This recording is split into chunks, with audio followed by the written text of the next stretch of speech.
Welcome to Sabres Scoop, presented by the Hockey Writers, a once a week show covering all things Buffalo Sabres and NHL hockey. We thank you for joining us today. And to make sure you don't miss any future episodes, be sure to subscribe to and like the show on YouTube, follow and share us on Facebook, and catch all the great hockey content on thehockeywriters.com. And on our Twitter feed, you can find us at Sabres Scoop THW and everything else at the Hockey Writer.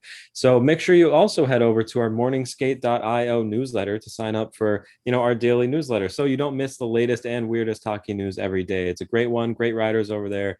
I thoroughly enjoy it. Catch a lot of great news. And so this is the second straight week with no guest now, but you know what? I hope that's okay. I just hope you guys aren't getting sick of me and Jordan talking yet, but that's okay because there's a lot of Sabres stuff. And let's begin. Some news to start the show, Jordan, if you would. Yeah, and Brandon, I wish we could start off this episode on more of a positive note, but unfortunately, we do have some sad news to share. A few days ago, Sabres legend and member of the famed French Connection line, Rene Robert, passed away in Florida at the age of 72 following a heart attack from a few days earlier. The team issued a statement on social media saying Rene was a tremendous player, teammate, and person and truly loved this organization. His accomplishments on the ice as a member of the French Connection speak for themselves, but his impact in the community continued long past his playing career. Our thoughts are with Rene's family and friends during this difficult time. Brandon, what memories do you really have of Rene Robert growing up in Buffalo? I'm just curious about that because obviously this is quite a sad day in Buffalo. Yeah, obviously no memories of him playing, obviously this was long before I was actually born. But, just going to the KeyBank Center in recent years and going to Sabres games, obviously the French Connection, all three players' numbers are retired. So you have Perot, Martin, and Robert. And, it says the French Connection above it. So it's always special just to look at that and see, like, well, this is not only one of the most famous, most skilled lines in history, but not just for the Sabres, but for the NHL. And this was a very, very skilled players, very talented players, and they were great in the community. After they were done playing, they did a lot with Sabres alumni. They did a lot with, in the Sabres Foundation and stuff like that. And when the Pagulas bought the team 10 years ago now, they had a lot to do with making sure that they were ushered into the organization in a in the right fashion, and they got to know the fan base and stuff like that. And so lots of good memories. And obviously, our thoughts are with Rene Robert's family. Yeah, totally. And Gilbert Perot is the only member of that line from the 1970s who's still alive today after Rick Martin's death in 2011, sorry, and Rene Robert's death this week. So only one remaining member of that French Connection line. Yeah, and Pro obviously a fantastic player as well, fantastic person. So the fact that some people from those original Sabres squads are still around is pretty impressive and super cool to see. So yeah, just started off with that, but obviously Rene Robert and his family are in our thoughts. But let's move into some current Sabres news. Still not good news. But this has to do with the Jack Eichel situation. Obviously, there are some updates regarding it. Aaron Portzline of The Athletic, who of course covers the Columbus Blue Jackets, wrote an article yesterday talking about how the Blue Jackets would need to assemble a pretty spectacular package to acquire Jack Eichel. I guess the asking price is understood that it was going to be the fifth overall pick in this year's draft. Elvis Merzlikins, the goalie out of Columbus, and either one of Texier or Peak, and either one of Chinikov or Marchenko. So that is, let's count it up. That's five pieces right there for Jack Eichel. I don't know what the return would be. I don't know if picks and prospects would be going back, but likely not. So, Portsline and others think that this type of package takes them out of the sweepstakes. What do you think of this deal in particular, Jordan? Well, I think the main reason why that takes them out of the deal, and I think Portsline even alluded to this in his article, is the fact that Merzlikins is the goalie that's attached and not Mm-hmm. Corpusalo. I think that's the guy they would have to move. I think they want to keep Elvis around in Columbus.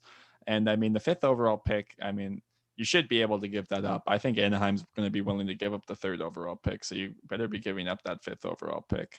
Alex Texier, I mean, showed a lot of promise in the beginning of his career. Looks like he's going to be like an average third liner at this point. Like, I don't necessarily know if he's that much of a game changer in your lineup. And then Chikhanov and Marchenko are really good prospects in their pipeline. And if I were the Sabres, I would go after Chikhanov. But in terms of a package for a top 10 center in this league, I think there are going to be better ones out there. And I really hope the Sabres don't rush this because the Blue Jackets don't even want to part way with all of these assets. They want to do less. So this isn't Mhm. like even going to be the best package you can likely get. Exactly. Yeah. And speaking of better packages, and you mentioned Anaheim, we actually have a few, we've had a few fan submitted proposals recently, which I love to see. Guys, keep those comments coming in, please. We'd love to interact with you, comment on YouTube and whatnot. But this one, we're going to break down for you. So this is from our YouTube comment section of the last podcast. This one comes from Dan, who says that, and end quote, this is what he says. I think Zegras and the third overall pick plus Pro and Lindholm would be great for Eichel. Lindholm, the defenseman, of course, would be to make room for Anaheim, and he's still a good player. I agree. If not him, then Adam Henrique. We've heard Henrique's name floated around. Actually, you had proposed it, Jordan. Do you think this type of package is realistic? And keep in mind, this doesn't even mention Jamie Drysdale. See, I don't know how realistic this is. I do think he is worth this, but I just don't think you're going to get both Trevor Zegras and the third overall pick, in my opinion. I think Anaheim would only part way with one of those players, right? Because you have to imagine, does Anaheim think Jack Eichel fits in their future plans necessarily with the core group that they're trying to build here? So say I would part ways with the third overall pick if I were them. I think they're going to want to keep Trevor Zegras there. If I'm the Sabres, though, obviously I'm pushing hard to get that guy because he's going to be a really good first line center. I just have the feeling all his prospect charts going to show that his star probability rates are very high. He's looked Mhm. pretty good. I mean, he's transitioning to center. I know he kind of played wing last year, but they even sent him to the AHL just to get the hang of playing center. He came back to the NHL, played more center. He will be a centerman. This specific package, I'd be shocked if Hampus Lindholm was included in this deal. I know a change of scenery for him has kind of been rumored now for the past couple of years. I just don't know if this is necessarily the deal to make that type of trade. And I mean, maybe an extra prospect like Perot would be nice as well. But lots of options here. Adam Henrique, I mean, the Sabres are going to have to fill a centerman into the lineup, right? So that's kind of one that Certainly. could make sense. Anaheim could get that cap hit because he's getting paid for a long time, and Mm, he's not exactly that great anymore, if I have to say. But he's also a guy that can still be a middle six center, and he could at least play games for you, which the Sabres are going to need by the looks of it. So exactly. I would like this type of package. I just don't know how realistic it's going to be. What do you Yeah. think, Brandon? Yeah, I would tend to agree with you. And honestly, as recently as last week, I would have said, "Oh, this is realistic," but that's only because I'm probably biased, and I think it should be the type of return that they get. I don't know if they're going to get that. Yeah, definitely. If they do get the third overall pick, they're not going to get Trevor Zegras. They might have a chance to get somebody like Jamie Drysdale, who's maybe rated a little bit lower than a player like that. But even then, I'm not positive. Yeah, honestly, the player and the pick in this, I don't think they're going to get. But Hampus Lindholm actually, it's interesting. I think Jason Botterill, the previous general manager, actually pushed for him in the trade that they ended up getting Brandon Montour in. So I think Lindholm um, was their initial defenseman that they were going after, and then Josh Manson. So if they could swing Lindholm, that might actually be good for the Sabres. I'm not sure, but yeah. Definitely, that could work out. I mean, Hampus Lindholm in the first few years of his career, people were acting like he should have been the first overall pick in the 2012 Mhm. redraft. I remember back in like 2016, that was like the peak of his career. It's definitely been a bit of a downfall for him, but I still think he's a very useful top four defender. And Dan actually left us a few more proposals that we may as well go over because clearly he's very passionate towards this. Sam Reinhart to Columbus for the fifth overall pick, plus Alex Texier, or Vancouver for the ninth overall pick, plus Cole Lind or Niels Hoglander. Oh wow, the ninth, I mean, I would take that ninth overall pick Hoglander package every Yeah, day. that I just sounds don't good to know. me. I don't think Reinhardt's worth that much though. If I'm going to be quite honest with you, I don't know if you're going to see the top five pick and a guy like Texier traded for him, but who knows? Yeah, no, he might be worth like one of those players plus like if either of those teams had a mid to late round first pick, or sorry, mid to late first round pick, maybe I could see that being more realistic. But just because it is Reinhardt, I'm not positive. But I think that's probably a more realistic approach than the Anaheim one for Eichel, just because there's only two pieces. And I think if you get two good pieces back for Reinhardt, you're doing your due diligence there. So I actually don't hate those ones. Like you said, the ninth overall and Hoglander, I take that all day. Oh, if we get Niels Hoglander, I mean, that would be quite shocking in my opinion, but who knows if Vancouver's willing to part ways with him. It kind of seems like I feel like the Jack Eichel trade is going to be underwhelming, but it kind of seems like the Sam Reinhart trade is probably going to be better than expected. I hope. I If mean, they I'm just balance guessing, themselves but out, I can't ask for too much more. I just being optimistic at this point. and Dan, he's coming in. He's got a third trade proposal for us. This one, Rasmus Ristolainen.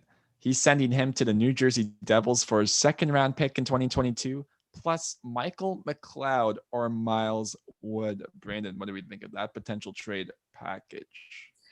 Miles Wood is a name I've heard come up in recent in like Sabres trade proposals of past years. And I think he's a pretty good player as well. Miles Wood is the player I would want out of that one. And a second round pick, I think that's fair. I mean, what they got a third for Montour, right, with Florida, and I think a second plus a mid-range player for Ristolainen. I think that's very fair. We've talked about how Ristolainen could possibly end up in New Jersey and what kind of fit he'd be there. I don't know if they want to trade him on the East, but if they do, I think that sounds pretty good to me. Well, I know Alex Trovansi of the Hockey Writers is not a big Ristolainen fan, Yeah. but Yeah. sorry, Alex, I think he's going there. And it just kind of seems like that. I kind of see a fit there with him. I would kind of be surprised if they managed to get two assets like that. Like I kind of get the sense the second round pick would be the return. I just don't know if they would also part ways with Miles Wood in a deal like this, but maybe Ristolainen is still kind of valued higher amongst NHL GMs than kind of the general fan perception. And Mhm. maybe it will be kind of a surprising return than maybe Sabres fans would even think. Yep. No, I agree. And with that, we can now finally segue in because there's still more questions that need to be answered here in Buffalo because the Sabres are now one of just two teams, along with the Arizona Coyotes, who still have a vacant spot at the head coaching position after a big hire was made today. But we'll talk about that just a little bit later. So, what do we think of the coaching candidates left available for the Sabres? There's still a long list of experienced coaches, including the likes of Bruce Boudreau, Rick Tocchet, David Quinn, and let's not forget Don Granato. I'm also going to throw in another name, Claude Julien, another All name that right. hasn't really been Mhm. added into any of these conversations. I think he could be a dark horse. Who do you think the Sabres should go after? And ultimately, what do you predict Kevin Adams is going to do? Do you think he brings back Granato or do you think he goes with a more experienced guy? Hey, I recently wrote an article about this. And the title was "The Sabres Need a head." I'm gonna forget the title. The Sabres need a head coach with more NHL experience than Granato, something along those lines. And it's not a knock against Don Granato. And I will say, ultimately, I think Kevin Adams is going to go with Granato. I think he's just comfortable with him. I think, you know, to be fair to him, I think he did as decent a job as he could have done with the depleted roster and with the way the Sabre season was going. And so I think it's going to be Granato ultimately. My choice from day one has been Bruce Boudreau. Like the things that this guy has done, he's coached four separate 50 win seasons. To do that once with a team is incredible. To do it four times is almost unheard of. He's made the playoffs in all but three of his NHL seasons. I think 10 of his 13 seasons he's made the playoffs with his teams. Hasn't really had the wild playoff success, but coaching teams to the playoffs is what he does, and the systems that he instill would actually be good for this team. I want Bruce Boudreau. I think it's going to be Granato. Caught a lot of flack for that on in the comment section of the last article. It was a very active comment section. There were a lot of people who really like Granato. I was actually very surprised. A lot of Sabres fans really, really like Granato. So if that's something that'll make a lot of the fan base happy, maybe they do that. I don't know. What about you? If I were to predict this, I think it is going to be Don Granato going back because I do think Bruce Boudreau is going to the Toronto Maple Leafs in an assistant coach role. It I just kind of see. seems like the fit's there. Say this doesn't happen though. I think Bruce Boudreau is going to want to stay in this general area, and I think he could be the guy. I also think Claude Julien is just a name nobody's talking about for some reason. Mhm. I mean, it was kind of a surprising firing, right? Like I know Montreal, I mean, they're one win away from the Stanley Cup Finals at the moment, but Yeah. even when that firing was made, like they had like such a perfect start to the season, and Julien was a part of that, and I just wonder if he's going to get another opportunity sooner than we think. I hope a guy like David Quinn isn't already coming back because he's kind of a questionable guy. I don't think he would fit in based off his rookie deployment with the Rangers with the Buffalo Mhm. Sabres. So if I just had to give a guess, I think Granato stays and will be the head coach of the Buffalo Sabres next season. And with that in mind, do you have any last thoughts there, Oh Brandon? no, go ahead. You're ready, eh? You're watching Sabres Scoop presented by the Hockey Writers. Make sure to subscribe to and like the show on YouTube, follow and share us on Facebook, and catch the great hockey content on the hockeywriters.com and on our Twitter feed at Sabres Scoop THW. Brandon, kick off our general NHL news. General NHL news. Well, we are that much closer than we were last week to learning what the Stanley Cup final matchup is going to be. And, Jordan and I, we're just excited as you got, all of you, are certainly. Both of these semifinal series are going long distance and we're loving it. Let's check in on where these are right now.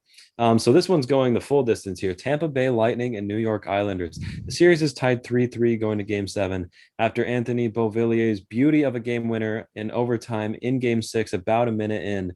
I was real tired last night and I said, man, I hope this doesn't go to like triple OT, and then nice and quickly for me. So that was good. The Isles came back from being down 2-0 in that game. And I got to be honest with you, after the Lightning scored their second goal, I was kind of like, this is sealed, said and done. Like the Islanders are not coming back from this.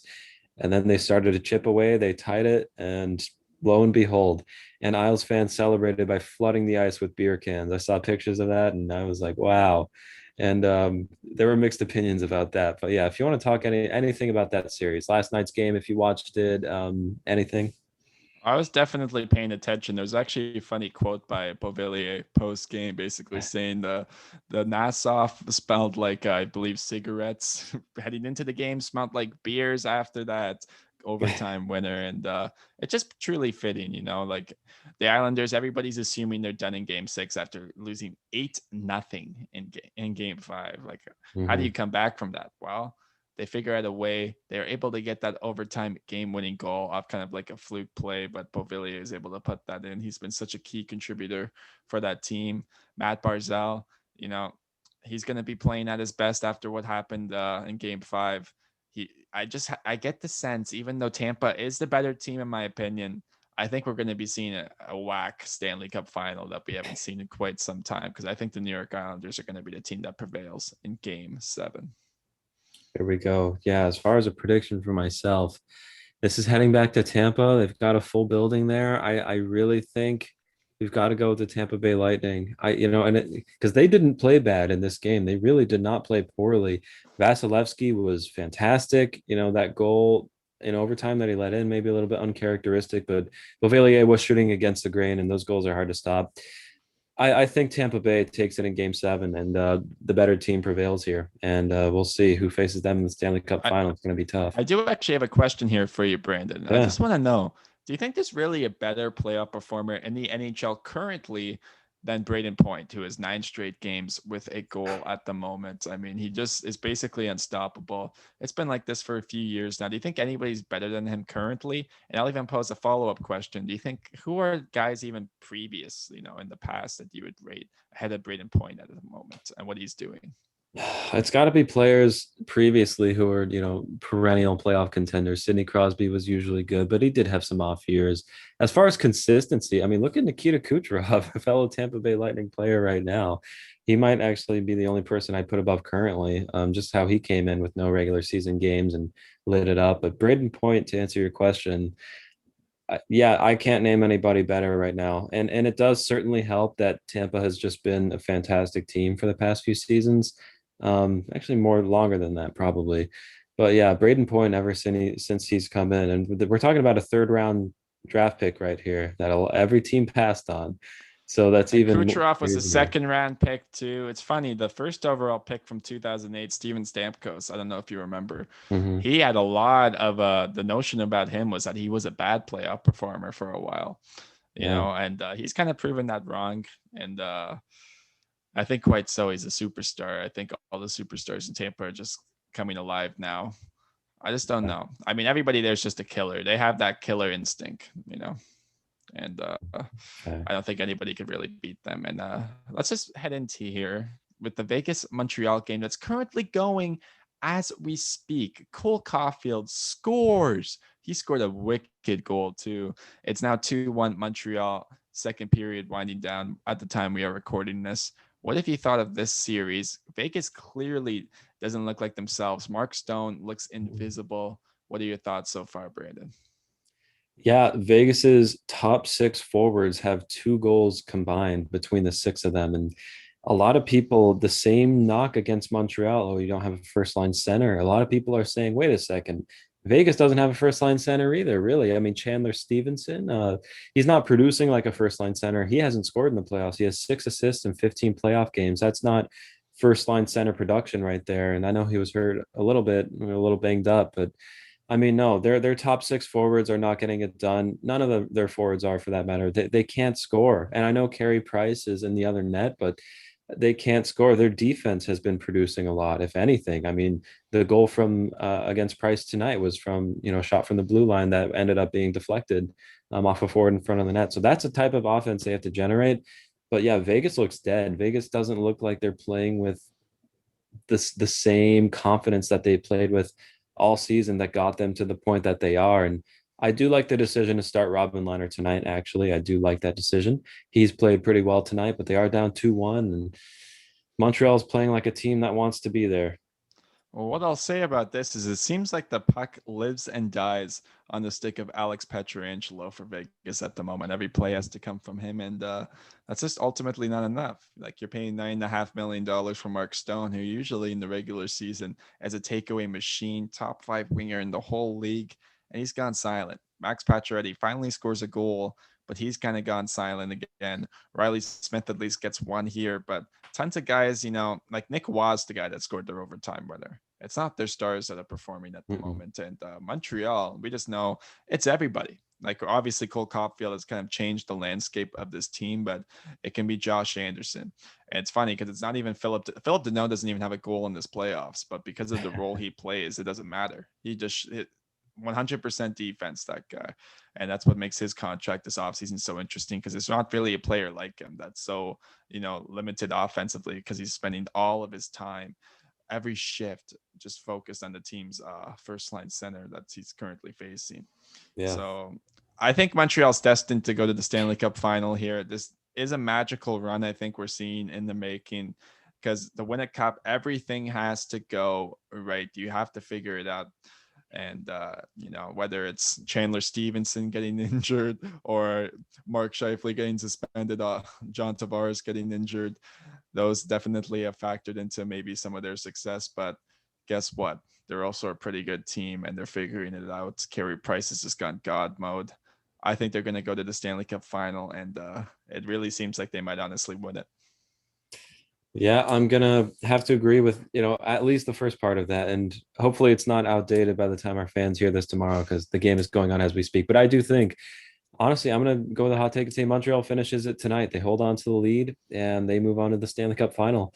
And whether they face Tampa or New York, I really don't know who they have a better chance against. I mean, you'd think New York, but who knows? They play pretty similarly. Um, I don't know, whoever they face, I'm not going to count them out of that because that would just be unfair to them. Everybody's been saying, oh, this round they're going to be out. This round they're going to be out. They're playing real teams. They're a real team, and you got to respect them. And we'll see how far they can go. But I think they do at least advance past Vegas, and then whoever they face, I think they have a shot against. Yeah, totally. And with that, we can now head into the Seattle Kraken, surprisingly naming Dave Haxtell as their first head coach in franchise history. This is actually coming from Devin Little on Twitter, who's a Detroit Red Wings contributor for the Hockey Writers. He pointed this out. As a head coach, Haxtell has a record of 134 wins, 101 losses, 42 overtime slash shootout losses over almost 3.5 seasons as head coach at the Philadelphia Flyers. His playoff record definitely looks a little uninspiring. 4 wins, 8 losses. What do we think of this move from Seattle's perspective, Brandon? Yeah, super surprising, especially considering that everyone thought it was going to be Rick Tocchet up until it was Dave Haxtell, right? I mean, like it was Rick Tocchet, Rick Tocchet. Oh, Ron Francis is talking to Rick Tocchet again, and that would have made a lot of sense. Rick Tocchet is a guy who, with the Coyotes, didn't do as well as they might have, but led them to a playoffs, once last season in the 24 team qualifiers. And I thought it was going to be him too. And then when this morning I was driving and I heard on NHL network on Sirius XM that Elliot Friedman said, "Oh, it's not going to be Rick Tocchet. You'll be surprised who it is." And I was like, "Oh, is it like David Quinn or somebody young like that?" No, David Hackstall. So that was quite a surprise to me. I honestly don't hate it. I heard some of the rationale. The fact that Ron Francis and Dave Hackstall worked together in the 2019 Worlds for Team Canada. That makes a lot of sense. Maybe he knows his coaching style. He enjoys and likes his coaching style. And maybe it's something he agrees with. And also, I've heard Dave Hackstall is good with young players, inexperienced players. He coached college for a lot of years in the States. So I really don't hate it. You got to give the guy a chance. I've heard a lot of people saying it's a bad hire, but don't say it's a bad hire until you see what kind of season they have. There was an interesting tweet made by Jay Fresh Hockey too, just kind of pointing out the connection. It seems like all of these guys have that, whether it's the relationship between the head coach and GM, they always have the previous experience. They always have to kind of go with their guy. What, Mm-hmm. even if it's in a situation like this where there's not necessarily so much to choose from. Dave Haxtell in Toronto, honestly, speaking as a Leafs fan, did a lot for our defense and penalty kill. Even though our penalty kill did rank 23rd in the league, it was able to come. I mean, that wasn't a problem in the first round series. The defense was amazing this whole season, and I don't know how much of that can necessarily be attributed to Haxtell himself, but Mm-hmm. I've also seen this whole situation compared to Craig Berube. It's funny There we enough go. because when he was the head coach, it didn't necessarily go that well the first time, but then he goes to St. Louis after being assistant coach for a few years, and he ends up winning the cup. Mm-hmm. So it's all about opportunity, how you learn from it, and how you can make it in the moment. And I think we're going to really see Dave Haxtell not look too bad. I don't necessarily think he's going to be the guy that gets Seattle to the playoffs. I think you're kind of seeing that the Kraken are preparing maybe not to be a playoff team, or maybe I just don't know anything. So, but Well, yeah. What's who knows? interesting, it's interesting about Hackstall is he coached North Dakota for a long time, Yeah, and he they're did. saying, oh, all these North Dakota players are ex North Dakota players are going to be exposed potentially. We're talking like TJ Oshie, is one. A lot of people think he could end up on the Kraken. People think he's going to be Um, the captain of the Kraken, and I'm kind of starting to see that now. yeah, so like something like that would make a lot of sense. So Dave Hackstall does have sort of a long relationship with a lot of current players, I suppose. And so if you're going to go that route and try to draft for the coach, that's interesting. That's something I haven't really seen before, but can't count them out of it after what Vegas did. But you got to think it's just hard to replicate. It's going to be hard to replicate what Vegas did in their first season. Almost impossible, I think. But I do yeah. like the staff in Seattle. Like they do Mhm. seem like a really well constructed team. I like all the movements off the ice that they're making, like bringing in Chanel, who's somebody that's working in their who's Mhm. working in their department, and they're just doing a lot of things that I really like. They support Black Girls Hockey Club. I mean, they seem like a really premier organization already in the NHL, and they haven't even played a game yet, right? And Yeah. even in their on hockey department, I mean, I trust Ron Francis. He's the main reason why Carolina's kind of been a good team. He got those parts mainly, and I know I just have a feeling he's going to be able to assemble a decent team. I just don't necessarily know if it's going to be right away. I think you'll see a more traditional franchise route. I don't think they'll be the last place team in the league either, but I just think they'll probably be the fifth or sixth worst team. No, we know who And the last place team is going to be. oh, we already know. We're preparing for it. Yeah. But yeah, who knows? But Seattle has a lot of room here to get very interesting and make creative decisions.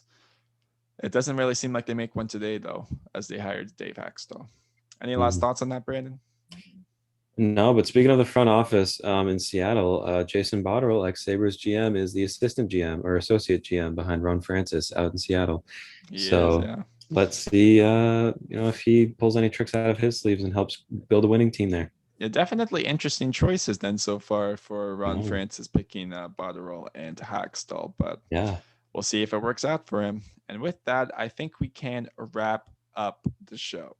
We thank you for joining us, and this has been Sabres Scoop presented by the Hockey Raiders. Make sure to subscribe to and like the show on YouTube, follow and share us on Facebook, and follow the show on Twitter at Sabres Scoop THW. And once again, make sure you head over to morningskate.io to sign up for our daily Morning Skate newsletter so you don't miss out on the latest and weirdest hockey news that comes out every day. You just got to go to your email, even if it's in your spam folder, and you will find it. I promise you. And don't miss out on all of the great hockey content on the hockeyregister.com. For Brandon, this is Jordan, and this has been Sabres Scoop. Leave a comment down below if you have any more trade proposals, because that was actually pretty fun to do today. I'm sure we're going to be seeing a lot more of those. Until next time.